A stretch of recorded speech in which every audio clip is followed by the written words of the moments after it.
Good evening everyone, কেমন আছো সবাই? তোমরা তো জানোই কয়েকদিন আগে আমি বাড়ি গিয়েছিলাম, তখন আমার এক স্টুডেন্ট আর ওর মা দেখা করতে এসেছিল এবং সেই দিনই ফাইনাল হয় যে আমরা তিনজনে একদিন সন্ধ্যেবেলায় একটু বেরোবো, ওই বাইরে খাওয়া দাওয়া করবো, একটু ঘুরবো। যেমন কথা তেমন কাজ, ফাইনালি একটা দিন ঠিক করে আমরা চলে এসেছিলাম একটা রেস্টুরেন্টটা আমার শ্বশুরবাড়ির কাছাকাছি আর বাপের বাড়ি থেকে একটু দূরে। যাই হোক, আমরা চলে এসেছি ভেতরে আর এখন এখানে মেনু কার্ড দেখা হয়েছে যে কি অর্ডার করা হবে। সব কিছুতেই তো বৌমনি আমাকে বলছে তোমার কোনটা পছন্দ বলো। অনেক কিছু চিন্তা ভাবনা করার পর আমরা ভাবলাম যে ফার্স্টে তো একটা স্টার্টার আইটেম অর্ডার করি, দেন দেখা যাবে যে আর কি কি অর্ডার করবো। আমরা অর্ডার করেছিলাম ফিশ ফিঙ্গার, খেতেও ঠিকঠাক ছিল আর একদম গরম গরম সার্ভ করেছিল।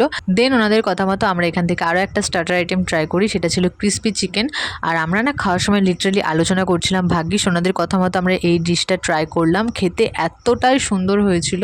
একবারে আমরা এখান থেকে ডিনারটাও কমপ্লিট করে যাই আর অর্ডার করেছিলাম মিক্সড ফ্রাইড রাইস, সাথে চিকেন টিক্কা মশলা। আর আজকের খাবারগুলো নিয়ে তো কোনো কথাই হবে না, জাস্ট অসাধারণ। মেন যেই কথাটা তোমাদের বলাই হয়নি, আজকের এই পুরো ট্রিটটা ছিল বৌমনির তরফ থেকে, আমাকে কোনো বিলই পেমেন্ট করতে দেয়নি। শেষমেশ আমি সবাইকে আইসক্রিম খাইয়েছিলাম। যাই হোক, আজকে মিনি ব্লগটা এখানেই এন্ড করছি। কেমন লাগলো অবশ্যই কমেন্ট করে জানিও।